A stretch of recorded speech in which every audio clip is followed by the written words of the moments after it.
reader to understand. See, what he's saying, and let the reader understand. There are some readers that aren't going to understand. And as Pete said, only those who hear the Spirit have ears. Remember 7? How many times does Jesus say these words? He who has ears to hear. 7 times in the first 7 letters. 13 times. 7 of those times in the first 7 letters. 13 times Jesus says those words. You know what he says the first 6 times? Let him who has ears hear what I say. Then in the next 7, he says, because his Holy Spirit hasn't come yet, right? And he's the Holy Spirit. He says, so he's using his name in the Gospels. Let he who has ears to hear what I have to say. And then in Revelation, we already got the Holy Spirit, so now it's not him saying it, it's the Holy Spirit. Let he who has ears to hear what the Holy Spirit says. Same thing. 13 times Jesus says, to him who has ears to hear. I don't think he says anything more than that. That is the most important point. So, that's what he's saying right here. Jesus says, let the reader understand. The reader who has ears to hear, understand. Now, I don't have the faintest idea. Well, I've got some ideas what he means.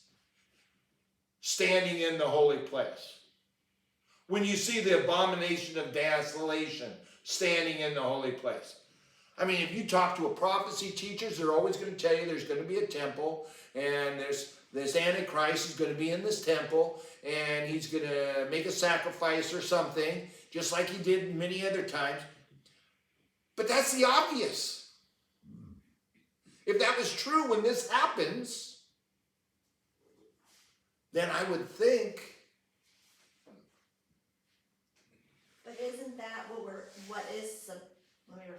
isn't that what you read? Is that the whole world will know?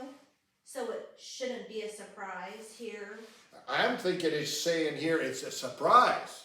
Oh. Only those with the Holy Spirit will know. Let the reader. Some readers will, some won't. You wouldn't have to say let the reader understand unless he's saying some readers will and some readers won't. I don't know. Or is that one of those figures of speech? I don't know.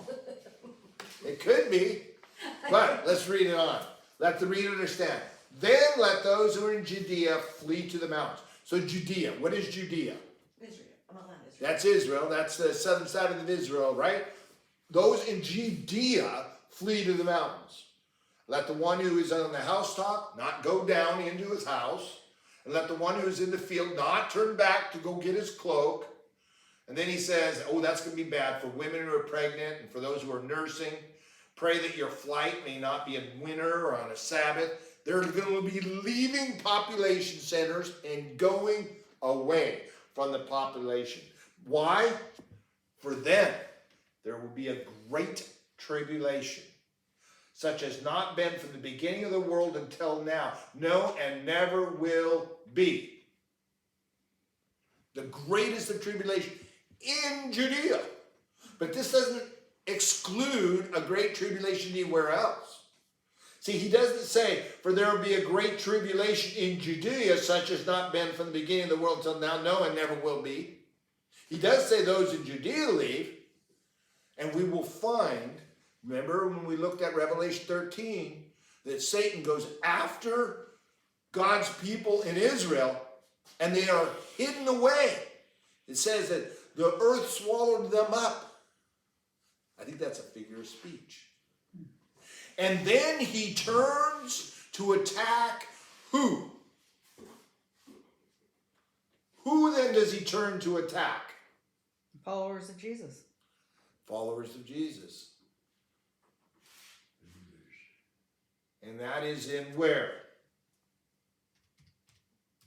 Revelation. 13. 13. No, I'm sorry. It's in 12. Remember 12? No, you're right. Yeah. The earth came to help the woman, and the earth opened its mouth and swallowed the river that the dragon had poured from his mouth. And the dragon became furious with the woman. See, they fled and went off to make war on the rest of her offspring, on those who keep the commandments of God and hold to the testimony of Jesus. So then he's coming after us. So when he says over here, then there will be great tribulation, has not been from the beginning of the world till now, no one never will be. Revelation 12 tells us that's going to be against us too.